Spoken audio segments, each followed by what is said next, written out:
شروع اللہ کے نام سے جو بڑا مہربان نہایت رحیم والا ہے۔ صفی اللہ ایک نوجوان تھا۔ ماں باپ اس کے مر چکے تھے، کوئی لڑکا بھی نہیں تھا، صرف وہ تھا اور اس کی خوبصورت بیوی ستارہ۔ وہ بہت سلیقہ شعار اور باشعور عورت تھی۔ اس کو اپنی بیوی سے بہت محبت تھی اور ضرورت سے زیادہ الفت تھی۔ ایک دن کی جدائی اس پر گراں تھی اور اسے بے پایا محبت نے اسے تلاش معاش پر نکلنے سے باز رکھا، یعنی وہ گھر پر ہی رہتا اور کام پر نہیں جاتا تھا۔ ایک دن اس کی بیوی نے شوہر سے کہا کہ باپ دادا کی پیدا کی ہوئی جائیداد کب تک ساتھ دے گی؟ اگر یہی رات دن رہا تو ایک دن غربت آ کر رہے گی۔ اس کے شوہر نے کہا، کیا کروں؟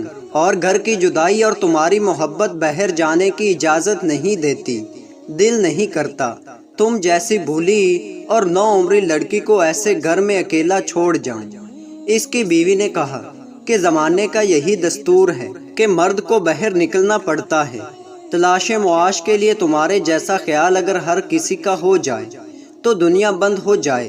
کسی بھی صورت میں جوان کا گھر چھوڑنے کو جی نہیں چاہ رہا تھا، لیکن بیوی کی عاقلانہ گفتگو پوری طرح اس کی طرف اتر چکی تھی، تو آخر کار گھر سے روانہ ہو گیا۔ کسی دوسرے شہر تلاش معاش کے سلسلہ میں اس کے دوست نے اسے اسٹیشن چھوڑا، پھر نہیں معلوم کہ کہاں گیا اور کیسے گیا۔ پورا ایک سال ستارہ شوہر کی جدائی میں جلتی رہی۔ پورا ایک سال اس نے نہایت ہی صبر و تحمل سے گزارا کیا، لیکن آخر کب تک؟ عورت جوان تھی۔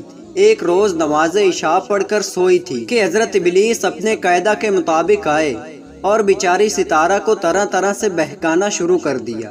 اس وقت تک ستارہ کے نفس امارہ اور نفس صالح میں جنگ ہونے لگی۔ ابلیس نے نفس امارہ کو ترجیح دی اور نفس صالح کو شکست دے دی۔ اس کے صبر کا پیمانہ لبریز ہو گیا۔ ستارہ کے محلے میں ایک بڑھیا رہتی تھی جو دور دور تک مشہور تھی۔ اس وقت اس نے خادمہ کو بھیج کر بڑھیا کو بلوایا اور خلوت میں جا کر اس سے کچھ دیر تک سرگوشی کرتی رہی۔ بڑھیا تو بلانے کے ساتھ ہی سمجھ گئی کہ میں کس مقصد کے لیے بلوائی گئی ہوں۔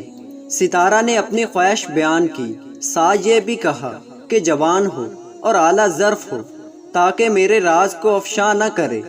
بڑھیا نے سر سے پاؤں تک ستارہ کی بلائیں لی اور بہت سی دعائیں دی اور نکل آئی ستارہ کے گھر سے۔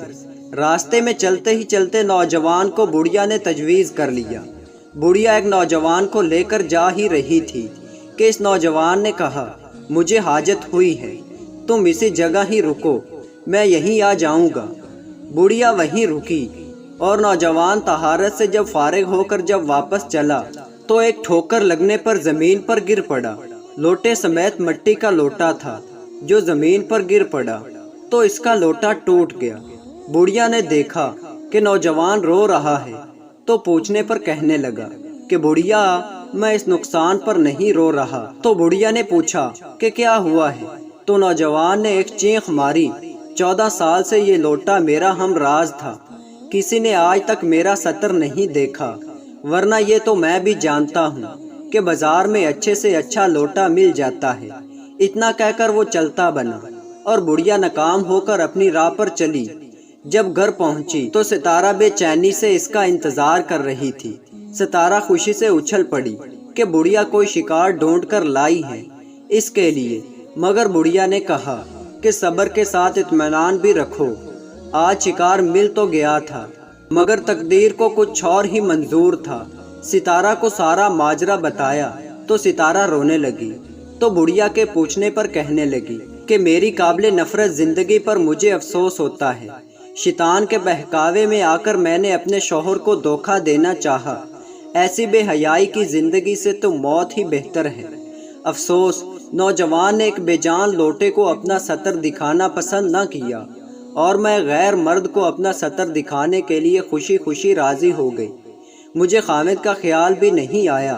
تو اس ستارہ نے توبہ کی اور دونوں ہنسی خوشی زندگی بسر کرنے لگے۔ اور اس ستارہ کے طفیل بڑھیا نے بھی توبہ کی اور توبہ کرنے پر اللہ نے اس بڑھیا کے لیے ایسے رزق کا انتظام کر دیا کہ وہ حیران رہ گئے۔ ستارہ کا شوہر بہت پیسے کما کر لایا اور اس کا شمار شہر کے امیروں میں ہونے لگا۔ تو ستارہ کی مدد کرنے کے لیے گھر کے کاموں میں اس بڑھیا کو بلوا لیا اور اسے کام پر رکھ لیا۔ اس طرح وہ ہنسی خوشی اپنی زندگی بسر کرنے لگے۔